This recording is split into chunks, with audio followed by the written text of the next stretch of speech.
Hey, what's up guys? So this is the Xiaomi 12X. It's the company's latest compact phone and unlike other compact devices available in the market right now, this one is relatively cheaper.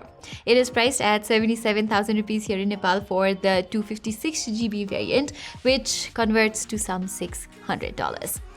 But as you guys might know, such small smartphones don't sell very well, which is why there aren't enough options in the market, especially in this sub $600 price segment. But some people like me, for instance, I still prefer such pocket-friendly phones, mostly for their handy design.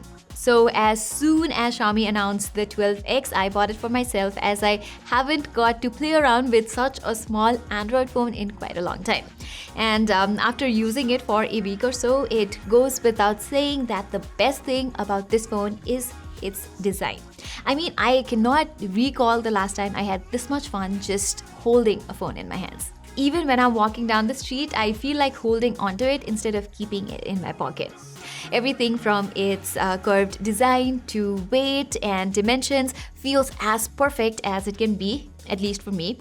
The build material is premium all around, and that camera module looks quite attractive as well. I guess the only thing keeping the Xiaomi 12X's design from being a complete package is that it lacks any form of IP rating. So this monsoon season, I might have to carry a clear bag with me every time I'm headed out to safeguard this phone just in case.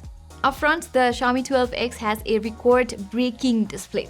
Along with the Xiaomi 12, this is the only other smartphone in the market with 12-bit color depth right now, which means that this screen can play true Dolby Vision content since they are mastered at up to 12-bit. But for some reason, my unit of the Xiaomi 12X struggles with playing HDR videos. As you can see, be it on YouTube or Netflix, HDR videos look way dimmer with low contrast on the Xiaomi 12X. So yeah, this is something that Xiaomi needs to fix with a future update. Okay, moving on, browsing through this 120Hz AMOLED screen is a buttery smooth experience. I wish it had a second-gen LTPO panel like the more expensive Xiaomi 12 Pro to save power though, since this display can switch between 60, 90 and 120Hz only. The outdoor visibility is absolutely no trouble here, and it can get very dim too. As you can see, this display has curves on the side as well, but I didn't face any accidental touches, although you will notice dark edges here when viewing bright content. And unlike other cheaper Redmi and Mi devices, Xiaomi has also included an optical in-display fingerprint reader on the Xiaomi 12X as well, which is super responsive and easy to reach. And oh, by the way, it can also measure your heart rate levels. Cross-checking it with the Xiaomi Watch S1 Active that I've recently started testing, I found their readings to be pretty similar. But because this feature is hidden so deep inside the settings, I rarely remembered using it. In terms of audio, the stereo speakers on this phone sound amazing. The stereo separation is nice, it gets plenty loud, and the overall audio sounds substantially rich to deliver a great listening experience. I haven't faced any issue with call quality on the Xiaomi 12X either, and it supports carrier aggregation too. But what's disappointing is that Xiaomi has gone with a virtual proximity sensor on the entire 12 series.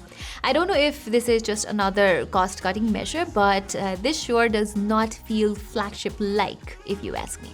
And I also found its haptic feedback to be weaker than expected. As a result, the typing experience here is not as enjoyable as I would have liked, despite the phone's fluid 480Hz dot sampling rate. Okay, let's talk about its performance now. Powering the Xiaomi 12X is the Snapdragon 870 chip, which you know is still a very reliable processor. Matter of fact, it is widely regarded as the best flagship mobile chip of last year, even surpassing the Snapdragon 888 thanks to its excellent balance of power and efficiency. So, needless to say, the Xiaomi 12X has handled my everyday performance just fine, and it can juggle through multiple apps at a time like nothing.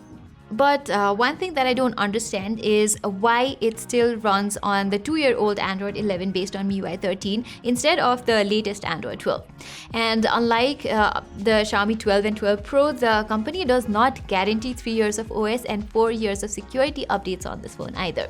I guess it could get 2 generations of major OS updates at best, but even that means that the Xiaomi 12X will not see beyond Android 13. The bloatware situation here is almost embarrassing too.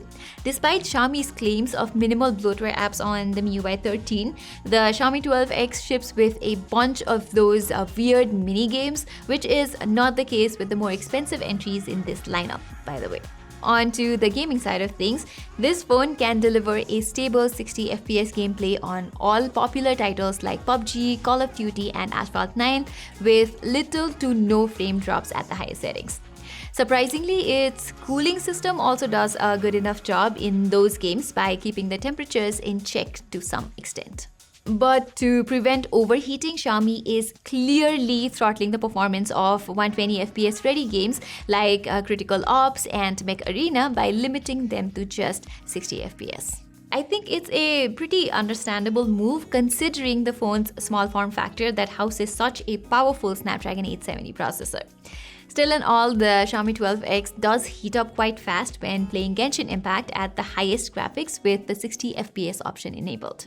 After just 10 minutes into the game, I recorded its CPU and battery temperatures at 49 and 42 degrees Celsius. And as far as gameplay goes, I was getting a steady 43 FPS on average, but there were noticeable stutters every now and then. Whereas the game would dip to as low as 27 FPS under heavy attack sequences and such.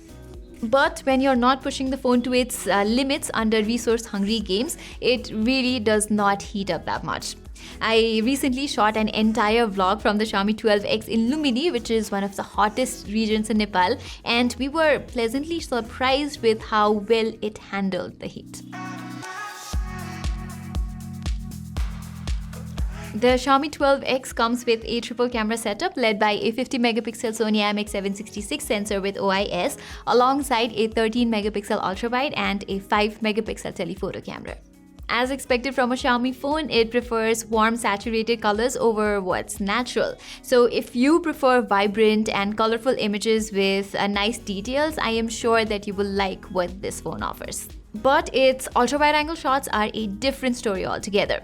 Along with inferior details, the photos turn out hazy and have worse dynamic range most of the time compared to the primary images. And maybe Xiaomi should not have placed the ultra-wide-angle camera this low, since I often ended up with photos like this, where my index finger accidentally sneaks into the frame. I am not that impressed with its portrait shots either. It fails to maintain a proper skin tone, and the images have this unnatural background bokeh and a dynamic range most of the time. And this goes for the selfies as well. As for your standard nighttime photos, they are pretty muddy despite the onboard OIS. But with night mode turned on, the camera delivers much sharper results with superior HDR processing. When it comes to videos, it can even record 8K 24fps videos, but what's even more amazing here is how it shoots fairly stable videos across all the resolutions. Even though the 12X relies entirely on EIS and a bit of cropping in Magic to achieve that said result, but I don't really mind that.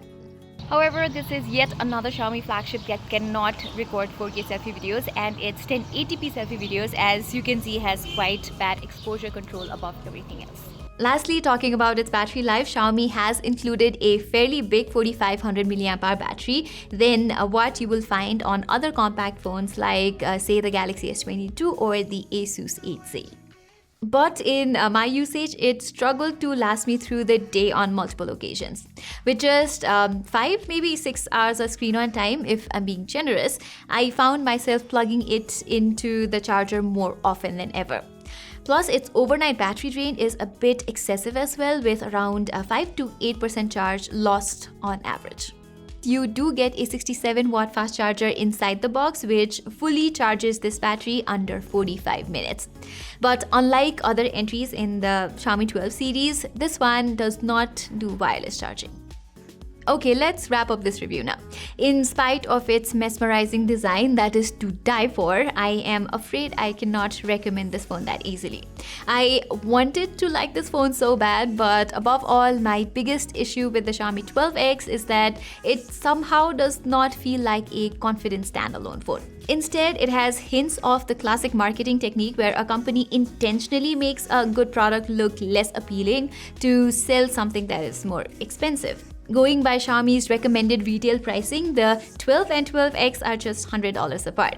For that added cost, you're getting the latest flagship processor that will age a lot better, the newest software with guaranteed updates, wireless charging, and a few other touch-ups.